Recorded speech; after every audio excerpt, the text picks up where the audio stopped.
David Moyes secures another positive result versus Chelsea to keep West Ham 6 points above the relegation zone. Any boy can secure the package against Chelsea right now. Chelsea is very garbage. United's unbelievable comeback ensures that City is finally beaten at home. Seriously? Unbelievable comeback? So marvelous, spectacular, anything like that, brother. You always choose some sort of mess up words all the time. I ain't done talk with you. Tottenham closes the gap to level on points with Liverpool. Premier League and other leagues to analyze. I'm Kwame and this is Mike Love. And you're watching Football Rants.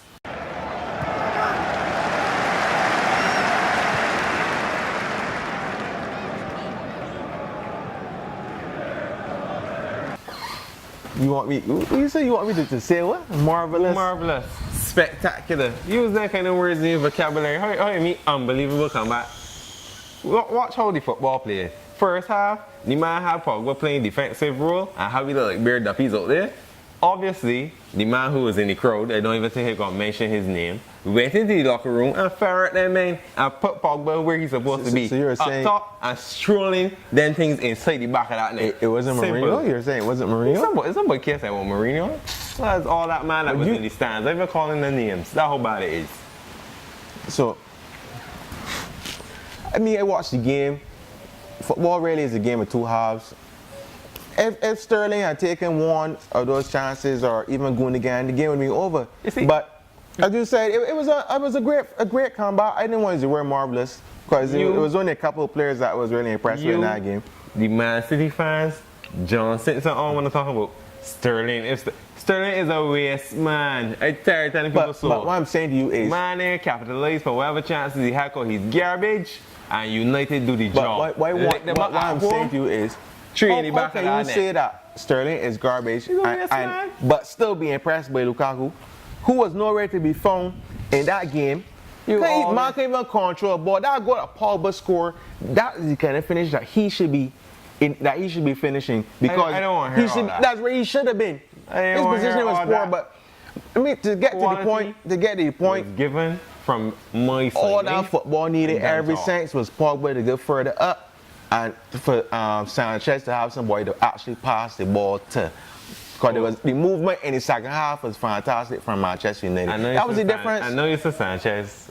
And the penalty that wasn't given would have certainly made a difference. I don't need to talk about David De Gea's save because he does that week in, week out. But you know if that penalty was given and City had scored, that would have been a different game. Would have been a different game. All these different excuses. United, 3 points in the bag. We beat City at home. Don't worry, I can be interested in finding out what Durant and our grouping has to say about that penalty call. But anyway, Chelsea, I didn't even want to talk about Chelsea today because we ain't learned nothing new. You don't want to talk about Chelsea any day. Ain't learned nothing new. You manager, see that shit. Couple games during the season, the faster it comes, the better for me. Because I can't understand you playing a game, man missing countless chances. You got. To me, see Hazard, he shouldn't hold it. He shouldn't even hold it. The man does not release the ball to his fellow teammates. The man is so sickening to watch. And these people are telling me that Belgium got a chance of winning World Cup. Man, but he may play a little different in World Cup, man. He just didn't feel like playing under Conte, that's all they're telling you. Man, everything is being groomed for him. He's not being substituted. He's being included in every game. You even mess. That's how bad it is. You even message me and ask me why is Hazard still on the field. It's true. I agree with the Moses substitution. Why didn't take off Morata after finally see him playing good? You know. But what I want you to know is that the turn in your side was another United man. So all the talk you're talking, United has produced some nice quality. And before we move on to the next game, that's two games that we didn't beat West Ham. Correct. West Ham beat us. I know. Took points off us again. So, what you can really say though? What you can really say? What you should do is move off of that. Then we go to Tottenham Spurs, man. Catching up to the same Liverpool who never walks alone. So I don't know if John Simpson might be a little concerned that his position might be threatened right about now. But you have to wait and see. Spurs once again without Harry Kane as my recollection has it. I wasn't impressed with the standard of football in that game, and I can't understand. You in a relegation threatened point of the season. Juve gets away. You got a chance to score. It's 4-2. You might well not pass the ball. Is it the same madness again? It's the same madness again. And that is the difference between the better teams and the weaker teams. The cohesion amongst players. And talking about that same Liverpool result, that was a very poor result for them because because Tottenham has a game in hand also. But what has me is that Liverpool in the Champions League, I mean, like a Flair City, ransack City, and have a derby, and then come and produce, I don't know, you see the difference. Performance. No Salah, no Firmino initially. To me, Solanke is not good enough. You know what I'm saying? It's not that Liverpool don't create chances, but they don't finish them. Well, I think what we would have to say then is that obviously Klopp decided to rest certain men for the return fixture, so that means that at the Etihad they might be in a little bit of trouble then. Yeah. So, slight possibilities. I mean, results that certain people didn't want. I got what I needed. I mean, what else can I say? But if you switch your focus to La Liga, Valencia has just overtaken Real Madrid in the third spot. And more importantly, Barcelona still unbeaten. My thing is, because I don't really want to get too far into discussing La Liga, because to me that's already wrapped up. Yeah.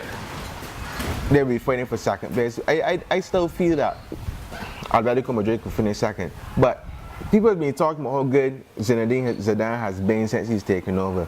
But in your opinion, should they finish, let's say, third or fourth and do not get to the finals and win in Champions League? Do you think his job would be? There's a slight possibility it might be in jeopardy, but when you really look at the catalogue of players that he has, the cohesion within the team, and the way how they have just how to put it, pulled themselves, because don't forget at the beginning of the season they look a little shaky, but they've kind of pulled themselves back together and they have a chance at the Champions League finals, and they destroyed Juventus at Juventus. So I mean, you know, it's a possibility that he can get to the finals. If he does get as far to the finals, his job might not be in jeopardy anymore. But if he doesn't, there's a slight possibility. But then who would they go to? That's the next question. Yeah, but we all know that Juventus is gone. We all know Juventus is gone.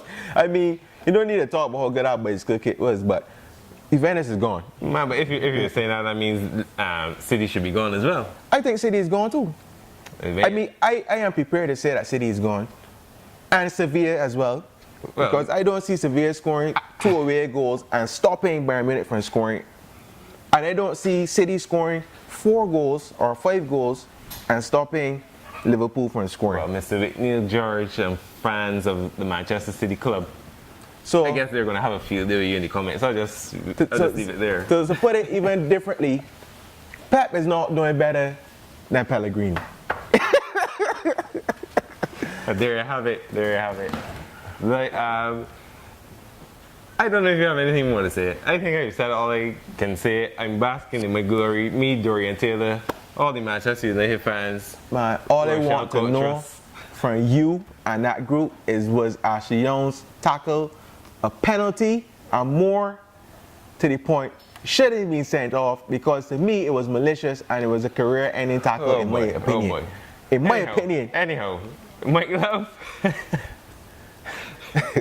Mr. Paris, that's all it is for here live at the Wendy's Sports Bar. First time in a long while, at least it feels that way. As you said, from Wendy's Sports Bar, Wrist Roy St. James, you've been watching Football Rant.